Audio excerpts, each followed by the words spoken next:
ದೊಡ್ಡಬಳ್ಳಾಪುರ ಪಾಲನ ಜೋಗಿಹಳ್ಳಿಯಲ್ಲಿ ನಿಲ್ಲದ ರಸ್ತೆ ಅಪಘಾತ, ಮತ್ತೆ ಆಕ್ಸಿಡೆಂಟ್, ಮಹಿಳೆಗೆ ಕಾಲು ಮುರಿತ. ಪಾಲನ ಜೋಗಿಹಳ್ಳಿಯಲ್ಲಿ ನಿನ್ನೆ ತಾನೇ ಕೆಎಸ್ಆರ್ಟಿಸಿ ಬಸ್ ಹರಿದು ಯುವಕ ಮೃತಪಟ್ಟಿದ್ದರೂ ಇಂದು ಮತ್ತೆ ಅದೇ ರಸ್ತೆಯಲ್ಲಿ ವೇಗವಾಗಿ ಬಂದ ಬೈಕ್ ಮಹಿಳೆಗೆ ಡಿಕ್ಕಿ ಹೊಡೆದಿದೆ. ಈ ಅಪಘಾತದಲ್ಲಿ ಮಹಿಳೆಯ ಕಾಲು ಮುರಿದಿದ್ದು ಸದ್ಯ ಖಾಸಗಿ ಆಸ್ಪತ್ರೆಯಲ್ಲಿ ಚಿಕಿತ್ಸೆ ಪಡೆಯುತ್ತಿದ್ದಾರೆ.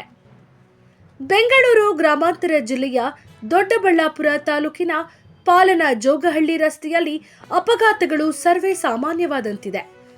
ಯಲಹಂಕ ಇಂದೂಪುರ ರಸ್ತೆಯ ಪಾಲನ ಜೋಗಿಹಳ್ಳಿಯ ಗಣೇಶ್ ದೇವಸ್ಥಾನದ ಮುಂಭಾಗ ಈ ಘಟನೆ ಸಂಭವಿಸಿದ್ದು, ಮಜಾನ್ ಬಿ ಗಾಯಗೊಂಡ ಮಹಿಳೆ ಬೈಕ್, ಆಟೋ ಮತ್ತು ಮಹಿಳೆಗೆ ಡಿಕ್ಕಿ ಹೊಡೆದು ಅಪಘಾತ ಸಂಭವಿಸಿದೆ.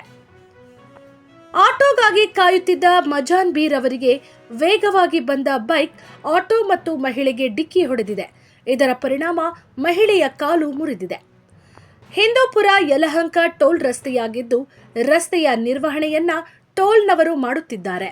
ರಸ್ತೆಯಲ್ಲಿ ಸೂಚನಾ ಫಲಕ, ಜೀಬ್ರಾ ಕ್ರಾಸ್, ಸ್ಪೀಡ್ ಬ್ರೇಕರ್ ಹಾಕದೇ ಇರುವುದು ಅಪಘಾತಗಳಿಗೆ ಕಾರಣವಾಗಿದೆ ಎಂದು ಸ್ಥಳೀಯರು ಆಕ್ರೋಶ ವ್ಯಕ್ತಪಡಿಸಿದ್ದಾರೆ.